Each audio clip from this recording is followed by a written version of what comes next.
The movie kicks off with Cairo's suite. An 18-year-old girl narrates what it is to be an adult. She lives alone in her house because her parents, who are lawyers, are permanently abroad. She talks about how she finds an escape in writing and longs to be loved and not feel lonely. She mentions meeting a teacher who is also a writer. Hey folks, Maya here. Heads up, there are spoilers ahead, so grab your snacks and let's dive into today's story. Cairo walks into class where Jonathan Miller, a literature teacher, is already in. Even though the class won't start for another hour, she tells him that she lives in Level Hill, and he is very amazed. He gives her a list of books they will be going through in class, and she tells him she has read them all, which amazes him even more. Soon, her friend Winnie joins them, and we learn that this is her second time attending this class. Her stomach growls, and she goes out with Cairo to get some food after they leave. Jonathan checks out the books Cairo brought to class. His friend and colleague, Boris, enters and asks what he is reading. The book Jonathan is holding is an erotic fiction, and Boris takes it before he starts reading it out loud. Jonathan takes the book and goes over to eat the biscuits that Boris made. Boris finds Jonathan's book from Cairo and tells him she is also the only one who checked it out. Back at their house, Beatrice is buried in her work as Jonathan tries to get her attention. He tells her about Cairo and the kind of books she reads. He also lets her know that she has checked out his book from the library, but Beatrice mocks him. She gets a call from Amy, and Jonathan leaves to play some music as she gets angry over the phone. They share a drink as Jonathan starts reciting lines from a book called Under the Roofs of Paris as he kisses her. They start dancing and making out, but when Beatrice's phone rings, she has to leave.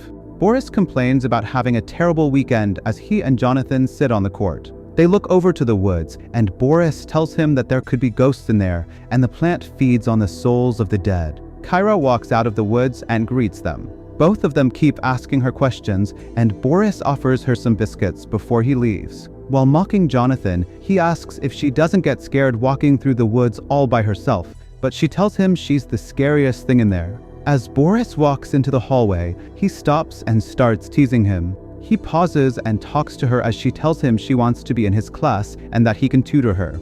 Cairo watches them converse from a corner. When he tells her that she is seducing Boris and asks if she is jealous in a sing-song voice, Winnie and Cairo are in Cairo's house while she is smoking. When he asks where her parents could be at this time, Cairo tells her, even though she doesn't know how long they'll be there. When he asks Cairo to let her dress her up, saying she can be both smart and hot, Cairo is writing an essay to get into Yale, and she can't answer a question that asks what her greatest achievement is when he tries to help her. But they can't find the right answer. She finally tells her to experience something worth writing about. Cairo asks her if she really is going to sleep with Boris, and when he tells her she wants an older man to do it with, it will be her first time.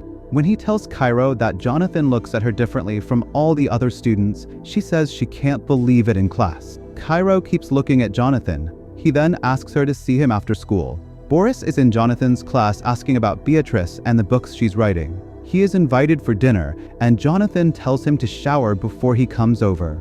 After Boris leaves his class, Jonathan plays the music and starts dancing. He finds Cairo giggling when he turns around.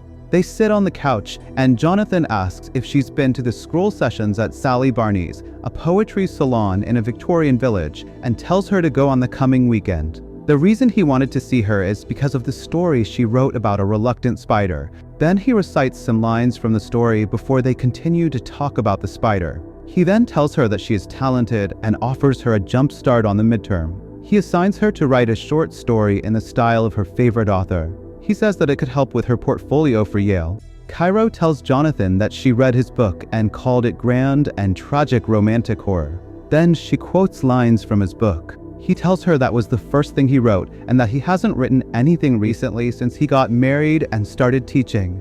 But Cairo challenges him, saying he isn't inspired when he joins them as they talk. Boris, Jonathan, and Beatrice go out for dinner where Winnie is the waitress. Beatrice asks why their order is not served yet, and Winnie offers a drink on her. Boris and Winnie sneer at each other, and Winnie calls Jonathan a boring teacher, to which Boris laughs. Jonathan tells Beatrice that she is Kyra's friend before they discuss her. Beatrice tells Jonathan that he is better at teaching than writing and that it isn't for him. They both tell him it's not because he can't write that he's not a writer. It's because he stopped writing and chose to be a teacher. Jonathan is offended. On Saturday, Kyra goes to the poetry place Jonathan suggested, hoping to find him there. Soon, Jonathan joins her. She asks if he knows all the people there and if what they're doing is like group therapy. A man named Elliot starts reciting a play as they all listen. After the play is over, Jonathan and Kyra are outside, and he asks if she thought it was going to be bad. She says yes while giggling. Boris and Jonathan sit in their usual place when Kyra brings them coffee. Boris offers her a biscuit he made, and she suggests that he sells them to raise money for his team and that she will help with Jonathan in school. Jonathan gets a text from Beatrice suggesting that they go on a trip for the weekend. Kyra and Winnie go by Jonathan's class to find him hurrying to leave. He tells them about the trip with his wife. Kyra asks him for approval on the writer she chose for the midterm. They talk for a bit and he leaves. When he starts mocking Kyra for the way she talked to Jonathan while getting on his desk, Boris walks in on them talking about it. He says he agrees with the biscuit baking idea and asks them both to help when he stops him and asks for his number to make it easier and faster. After getting Boris's phone to call Kyra, she puts it in her chest and is about to leave. But Boris takes it back. Jonathan is waiting for Beatrice to finish up when he gets a call from Kyra on her phone. He happens to have her phone in his bag, and she calls to ask him to drop it off at her place. By the time he gets there, it is raining, and he asks Kyra to come to his side where the rain is pouring before they kiss. Kyra is in her house watching TV and reminiscing about what happened while Jonathan is sitting at home with Beatrice. Beatrice apologizes for canceling their vacation because of work. After receiving the midterm assignment from Kyra, he goes outside and starts reading it. What she wrote is an intimate story that portrays them. Jonathan starts to please himself while reading the story.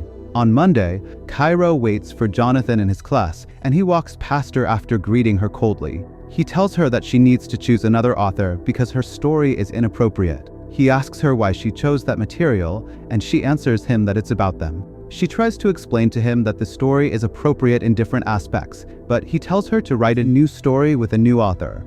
Kyra tells him to stop talking to her like a stranger and tell her what he means. So he tells her to rewrite it, and if she doesn't, he will have to fail her for the midterm. He tells her he feels foolish and calls her a child. She tells him that his writing is bad and calls him a nobody, impotent, and mediocre while crying, daring him to fail her. Kyra walks out, thinking of heartbreak and referring to it as a car crash. Kyra goes home and drinks while crying with Whitney by her side. Jonathan gets home and tells Beatrice he had a bad day, to which she offers him a drink. He tells her about the conversation he had with Kyra and the story she wrote. Beatrice excitedly asks him to show her the story.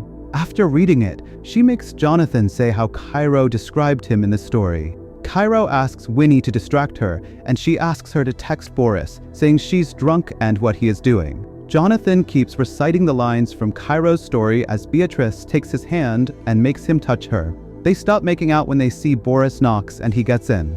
When he tells Kyra that she wants to be liked by Boris and that she wants him to sleep with her, Kyra makes her tell Boris that she's with her and that they're doing what girls do when they're alone at night. Beatrice finds Boris smiling at his phone and asks who he is texting with, but he won't tell her. He replies to Winnie, telling her to go to bed. Kyra gets angry and tells Winnie to take off her shirt as they are going to be making out for Boris. They get very close and start making out while Kyra takes a picture and Winnie sends it to Boris. Earlier that day, Kyra had sent the story she wrote to the principal. Beatrice gets a call from there and gives it to Jonathan. Boris suddenly decides to leave, saying his goodbyes to Beatrice. Jonathan learns that the principal got the story from Kyra and tells Beatrice about it, expressing that he thinks Kyra did it. He says that if they can convince the principal that something has happened between them, he could lose his job. Beatrice asks if something happened between them as teenagers, which is very dangerous, and if he knows what he's doing. The next few days, Kyra doesn't show up to school, and when he looks very sad, she asks Jonathan if he has seen her, but he coldly says he hasn't. Kyra and Jonathan are being questioned by the principal, Joyce. Kyra tells her that he gave her the midterm assignment in advance, and that they used to meet before, during, and after class to talk about literature. She asserts that he was impressed that she knew who he was. Jonathan tells Joyce that Kyra is very talented and that he gave her mentorship, as she is better than the curriculum. Jonathan claims that they know each other as is appropriate for a student and a teacher. He mentions the time he went to her place to give her phone back and the vacation he and Beatrice were supposed to go on. He states that he didn't touch her and that when she sent the story, he told her it was inappropriate for school. He realizes that there is nothing he can say to defend his position. Boris asks Jonathan if he's in love with Cairo before telling him that he can't identify the line and that's why he crosses it. Then they get into an argument and Boris leaves. Jonathan confesses to Beatrice that he's suspended, but soon they get into a fight that escalates and becomes personal. Jonathan calls Beatrice an alcoholic, and she tells him he's boring and that's why she drinks. That was only the beginning of their fight. When he goes to see Cairo and asks what she's doing to Jonathan, Cairo tells him that she's testifying against him in front of the school board because he underestimated her. When he tells her she will testify against him, Cairo blackmails him with the evidence she has of her and Boris. Cairo tells him that this is her greatest achievement. The movie ends as Cairo stands on her bed, reading her essay about her and Jonathan. We see Jonathan losing his job, Boris and Winnie walking past each other as strangers, and finally, Cairo finding Jonathan and crying as she sees him in school. Even though she's hurt, she says that she believes what happened has shaped her into something new, a hero, a villain, and a writer. So that's it. If you enjoyed this movie, share your thoughts in the comments section below. And enjoy the recommended movie on your screen right now. Watch it and join Mahi's movie recaps.